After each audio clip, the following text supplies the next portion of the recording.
नमस्कार दोस्तों, स्वागत है आपका द बंगला यूट्यूब चैनल पर। मैं हूँ आपका हर्षवर्धन भैया देशमुख और आज हम देखेंगे S J. Chaudhary versus state of Delhi AR 1984 SC 618। तो बेसिकली ये केस बहुत बड़ा है, लेकिन इन शॉर्ट में आपको बताऊंगा जो भी points professional ethics, professional conduct के रिलेटेड है, उसी पॉइंट्स को हम इंक्लूड करेंगे क्योंकि ये केस बहुत बड़ा है। इन शॉर्ट आपको जो इम्पोर्टेंट पॉइंट चाहिए एग्जाम पर्सपेक्टिव से, उसी उसी से हम डील करेंगे। तो साइटेशन ऑफ द केस आप पढ़ लेना, उसमें बताने वाली कोई बात है नहीं, आपको रीड करना आना चाहिए। बेंच था जस्टिस ओ चिन्नप्पा रेड्डी का। तो facts of the case, S J. Chaudhary जो था पेटिशनर था, short modification of the court's order. तो यहाँ पर क्या हुआ था, उसकी केस चल रही थी सेशंस कोर्ट में, डे टू डेली बेसिस का ऑर्डर था, मतलब कि डे टू डे बेसिस पर क्या होगा, उसकी केस की सुनवाई होगी। लेकिन प्रॉब्लम ये था कि उसका जो एडवोकेट था वो डे टू डे बेसिस पर सुनवाई नहीं चाहता था, वो मतलब नहीं प्रिपेयर हो पा रहा था डे टू डे बेसिस के लिए, और उसको चाहिए था थोड़ा वक्त, उसका मतलब ये डे टू डे बेसिस पर ना हो, ऐसी उसकी इच्छा थी। तो इसीलिए एस.जे. चौधरी ने वो क्या किया था, एक पिटीशन फाइल किया था जो कि सुप्रीम कोर्ट में किया था। तो यही कुछ है। The petitioner's advocates were not willing to appear in the case daily because they anticipated that trial will be prolong. तो उसका मानना था कि भाई मैं नहीं अपेयर कर सकता डेली को कोर्ट में, डेली की सुनवाई नहीं चाहिए, तो थोड़ा टाइम बढ़ा कर दिया जाए, थोड़ा सा गैप मतलब गैप दिया जाए सुनवाई में। तो यही कुछ फैक्ट है केस का। और वो बहुत डीप में नहीं जाएंगे इस केस में, क्योंकि बहुत मतलब बहुत ही लॉन्ग है, बहुत ही लेंदी है। तो इन शॉर्ट आपको जो चाहिए एग्ज़ाम पर्सपेक्टिव से, केस के पर्सपेक्टिव से, प्रोफेशनल एथिक्स के पर्सपेक्टिव से, वही हम फैक्ट्स में लिखेंगे। तो यहाँ पर इशू ये था, the key issue is the key issue in this case was whether the trial should proceed from day to day as directed by the court or if there were valid grounds for adjournment। तो यहाँ पर वही issue था कि जो day to day case basis पर case होगी, क्या वो ट्रायल होनी चाहिए या फिर कोई वैलिड ग्राउंड है फॉर एडजर्नमेंट। तो यही यहाँ का की इशू है। तो आर्गूमेंट्स थे, जो पिटिशनर था एस.जे. चौधरी एपेलेंट, उनके आर्गूमेंट्स क्या थे। The petitioner's argued that his advocate were not prepared to appear in the case daily. तो हमारा जो एडवोकेट है वो प्रिपेयर नहीं रहता या नहीं है डेली बेसिस पर केस को, मतलब ट्रायल के लिए हाजिर रहे। As they expected a lengthy trial, उनको एक्सपेक्ट है कि एक लेंदी ट्रायल हो। They sought the modifications of the court's earlier order they sought the modification of the court's earlier order directing the trial to proceed from day to day. तो यहाँ पर उनको modification चाहिए courts के order में, जो कि है डे टू डे ट्रायल का, उसमें मॉडिफिकेशन चाहिए।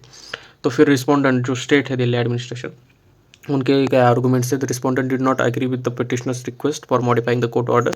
तो बेसिकली वो एग्री नहीं थे, डिसएग्री थे। They supported the court's directive for the trial to proceed from day to day. तो जो सेशंस कोर्ट में ये केस चल रही थी पहली बार, उसके उन्होंने कहा था कि डे टू डे बेसिस पर ट्रायल होगी, क्योंकि वो सेशंस कोर्ट है, जल्दी ट्रायल्स भी लेनी चाहिए, जल्दी से जल्दी इनका डिसीजन चाहिए, कोर्ट का जजमेंट चाहिए। तो उन्होंने क्या कहा था कि डे टू डे बेसिस पर ट्रायल होगी।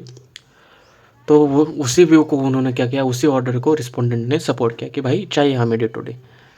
तो डिसीजन ऑफ द कोर्ट था कि the court dismiss the petitioner's request. तो डिसमिस कोर्ट का मतलब सुप्रीम कोर्ट ने क्या की, पिटिशनर्स की जो रिक्वेस्ट थी उसको डिसमिस किया for modifying the earlier order. And the court emphasise that it is in the best interest of both prosecution and the defence for the trial to proceed from day to day in a continuous manner. तो वो कहते कि भाई ये दोनों के लिए best मतलब it is in the best interest of both, ये आपके दोनों की इंटरेस्ट के लिए अच्छी बात है कि जल्दी से जल्दी ट्रायल हो रहा है। It is stated that sessions के should not be tried piecemeal. The court highlighted the importance of expediting trials and minimizing delays and manures in the legal process. It also states that it is duty of every advocate to accept a brief who accepts a brief in a criminal case to attend the trial from day to day. Failure to do so would be considered a breach of their professional duty. तो basically decision of the court था कि उन्होंने petitioner की जो petition थी उसको dismiss कर दिया। और दूसरी बात उन्होंने कहा कि ये दोनों के लिए अच्छी बात है, क्योंकि क्या होगा, डे टू डे बेसिस पर अगर ट्रायल होता है तो जो केस है वो जल्दी ख़त्म होगी। जो भी जिसके पक्ष में भी जो डिसीजन आएगा उसको भी जल्दी रिलीफ मिलेगा। वो उसकी मतलब एक तौर पर कि जल्दी केस को ख़त्म किया जा सकता है। और अच्छे से क्या होगा, बेसिकली एक बढ़िया है, जस्टिस एडमिनिस्ट्रेशन के लिए एक अच्छी बात है कि डे टू डे बेसिस पर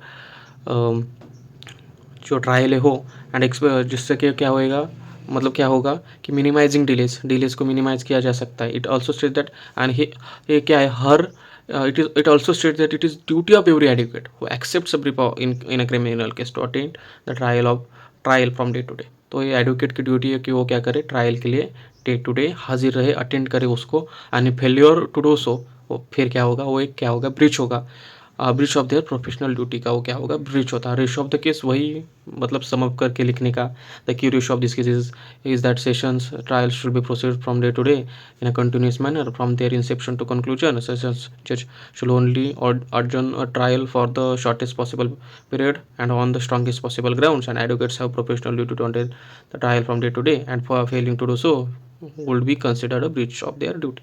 तो रेशो ऑफ द केस यही कि ट्रायल्स होनी चाहिए डे टू डे, जिससे कि जल्दी से जल्दी केस ख़त्म हो और फिर और अर्जनमेंट मिल सकती है। ठीक है, अर्जन हो सकता है trial only on the strongest possible grounds पर। उसके लिए एक स्ट्रॉन्ग पॉसिबल ग्राउंड होना चाहिए, और एडवोकेट की ड्यूटी है कि वो ट्रायल्स को अटेंड करे, और failing to do so will be considered a breach of their duty. And फिर है point 7, comment on the decision, जो कि आपको खुद के लैंग्वेज में लिखना है। तो आई होप आपको वीडियो पसंद आए, इस तरीके से आप एग्जाम में लिख सकते हो, जिसकी PDF कॉपी आपको टेलीग्राम चैनल पर मिल जाएगी। @दबंग लॉयर टेलीग्राम चैनल है, जिसकी लिंक आपको डिस्क्रिप्शन में मिल जाएगी, आपको ये नोट्स मिल जाएंगे। अगर कोई प्रॉब्लम है तो मुझे मैसेज कर सकते हो। @दबंग लॉयर इंस्टाग्राम पेज है, लिंक भी डिस्क्रिप्शन में है। तो मिलते हैं अगले वीडियो में अगले केस के साथ।